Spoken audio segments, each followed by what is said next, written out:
Netzach is, notice you all kept going until you got here. Did anyone get tired on their way here? No, it was pretty easy to get here. Okay, but imagine it was a hot summer day and you walked from like Harnof or something. So if you just kept going and going and going for an hour walk from Harnof, let's say it was Shavuos. Anyone walked here on Shavuos? No one walked here on Shavuos. Okay, but Shavuos, people walk long distances to get to the Western Wall for sunrise on Shavuos. They'll walk from way the opposite side of the city, over an hour walk for many of them, just to make it here for sunrise, for the sunrise prayers at the Western Wall, which is right behind us. And that attribute is called Netzach. And that's, now we're in the leg, now we're down below the belt. So that's the right leg, is Netzach. And that's to be able to keep going. So anyone here started something that takes many years to finish? Did you finish? So those who finished have a good, strong meat of Netzach. Those who didn't, not so strong. Then there's the left leg, which is called Hod. And Hod, oh, by the way, I'm going to go back to creation. God's constantly keeping things in check, and we're the recipient. The physical world's the recipient. God's flowing creation into existence via an eternal light. He's limiting it, that's Gevurah, with these parallel worlds that filter the light. Those are called the Oilamos. And the exact ratio of light to worlds that filter is always kept perfectly in Tiferes for us, Malchus, the recipient, to not get blown out by the light or frozen by too much filter. Certain places are highly filtered. Los Angeles is highly filtered. Yeah, people go to LA, like they go to LA with all the best intentions, and you find them a couple weeks later, they don't even smell Jewish anymore. Las Vegas has that same type of thing. And I've actually noticed, I mean, maybe I'm crazy, but I've noticed that when I fly from LA to New York, I sense less filters. And when I fly from New York to Europe, I sense even less filters. And then I get to Israel, and it's like the filters are gone. And I feel this natural progression towards God when I'm here. It seems just natural to me. Which kind of explains why a lot of my secular friends are so unnatural. You know, I had these great people in class yesterday. There was a couple sitting right behind these cameras, and the guy was like, it was a couple, and the guy was, you know, had really developed his mind quite a bit because of his contentions with God. While his partner, this woman there, was just kind of nodding away. She was so receptive the entire time. She was a smart girl. And we were talking on a pretty high level yesterday. And she was smart. And she was getting it. And she was receptive. And I said to them afterwards, I see, you know, that you're not Jewish. And she said, how did you know? And I said, because you were so receptive. You don't have anything to lose. By God being real, you had nothing to lose. You had only to gain. Whereas your boyfriend, you know, for me to be right about that discussion had major implications for him.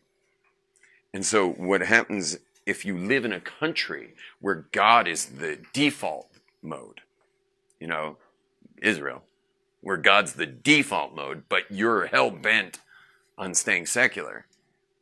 So then your whole life's going to be a little weird, because you're gonna be this reaction to the very environment you're in.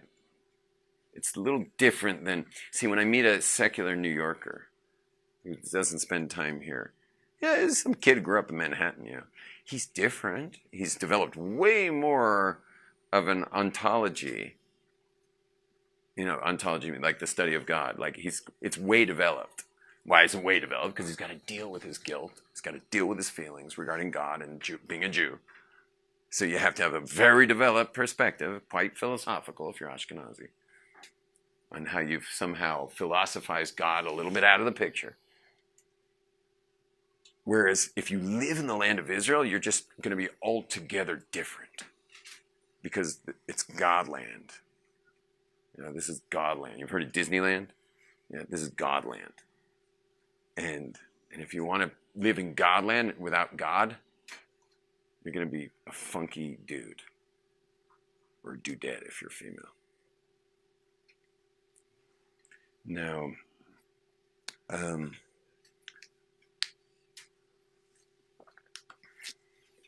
that's Netzach. Netzach is your ability to keep going. So I have a very strong midas in Netzach. That attribute for me is undamaged at all. It's super strong. So like, for example, I'm in contact with students of mine from 20 years ago and more regularly, because I never ever, because I'm careful with Tiferes, I'm very careful with my relationships, that I stay in relationships for, if I'm in a relationship, it never ever goes away, ever. The same relationships I've had all my life are still there. I can WhatsApp people from 40 years ago, plus. I sent a Facebook message to my skateboard partner. We used to skate together when we were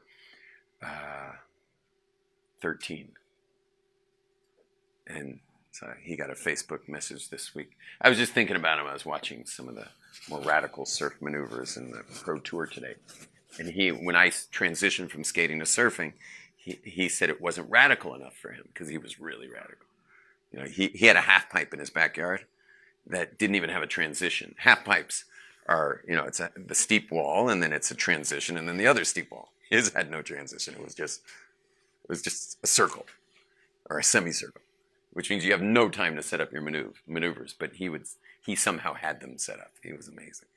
But he said surfing wasn't radical enough. So I have not sent a message I haven't had one communication with this guy in 38 years.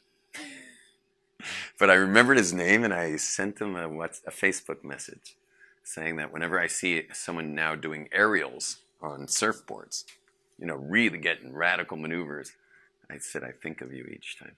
I should check my messages. Maybe you message me back. I don't use Facebook messaging much, so I'll take a look. Remind me to see if Brendan Murdoch's in my Facebook messages. Anyway, sorry if I'm getting a little off. Well, that's the thing, is that I'm really good at Netzach, but what's its partner? Anyone know Netzach's partner or counterpart? It's called Hod. And Hod is focus, laser beam focus. And I've got very little of that. I'm damaged on Hod. That's where I'm damaged goods. I got a lifetime of work of staying focused. That's Hod. And what do I mean by focus? So Netzach just keeps going. If you shine a flashlight into the night air, like a regular flashlight into the night air, does it keep going? Of course it keeps going, but it also what? Scatters. So you can see the beam for a little while, but it's gone pretty soon. What's another kind of flashlight where you see the beam? The limit's only your eyes, not the beam. What is it? Laser beams. Laser beams are this thing that's just kind of focusing in on itself as it goes. And the limitation of its beam is not you. It's not it, it's you being able to still see it as it continues into space. And so there's certain people who have laser beam focus, and they really stay on task. And what's interesting about those people is they don't necessarily have Netzach. So they'll stay on task, but the task may change. They may go from task to task. They could go from job to job. Someone who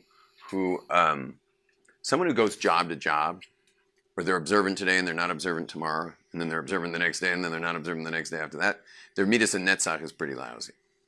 They don't stick with things. I get people commenting to me, why am I still surfing and mountain biking? As a rabbi, I'm a Hasidic, and I'm also decades later, and why am I still totally invested in these things? And the answer is I'm not. I just have a very strong midas and Netzach. So I loved it then. I still love it, and I still do it. When I take something, I start it, and I don't stop. My wife and I just had last week we had our 25th wedding anniversary. But it's really 28 years because I noticed her when I was a yeshiva bacher. And I noticed her as someone who really, I would share my life with that person. And And so, of course, I was a good yeshiva boy and didn't have a lot of contact with her. But you know, when I studied in yeshiva, when the rabbi said it's time to date, I said, okay, I'm ready to date. If you say I'm ready, I'm ready. So I'll date. But I'd like to start with this particular person. And I never dated anyone else. I dated her and married her. And so that's because my midas and Netzach's super strong. But the fact that I could come home late perpetually is a lack of which attribute? Hod. You're staying focused. Because I'll get some SOS, the phone rings, I'm like literally walking up the street to my door. And I'm there, you know, I'm going to be on time and everything. And phone rings, and it's someone in some serious situation, and it's time sensitive, and it's got to get dealt with now.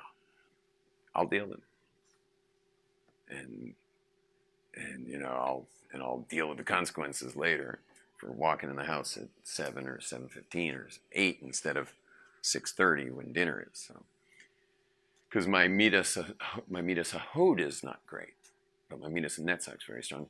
But someone who's in and out of relationships, in and out of their Judaism, in and out of jobs, in and out of this, in and out of that,